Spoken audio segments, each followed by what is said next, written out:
First, kamusta? Pakilala mo kung sino ka, tapos ano ka dati, ano ka na ngayon, and then advice, gano'n. Kung ano yung nagpa-level up sa'yo dati, na hanggang ngayon nagle-level up ka pa rin. Nick Michael Abier, dati ano ako, call center agent. Ngayon, executive assistant tapos nagta-turn station ako sa Tech BA. Ang nagpa-level up sa akin ng ganito, aral aral lang, araw-araw aral lang. Wag kang basta kahit anong pakiramdam mo, kung kahit masama ang pakiramdam mo o tinatamad ka, mag-aral ka pa rin, tuloy mo lang. Kahit ano pa yung gusto mong aralin, aralin mo, araw-araw.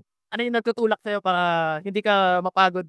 Tsaka ano yung nagpu-push sa'yo para mag-aral lagi? Anong motivation mo or nagbibigay sa'yo ng drive? Pamilya, yung pamilyang binuo ko, gusto ko hindi na maranasan kung ano yung naranasan ko dati. So, kaya lahat ng ano, tinotodo ko ngayon. Solid, solid. Kamusta na-meet mo kami in person? Hindi mo respect kasi nung una akala ko parang, 'di ba, karamihan kasi nung nasamahan ko na community ng mga nasa tech, nagge-gatekeep ng mga information. Pero dito hindi, talagang tuturuan ka dito, tutulungan ka.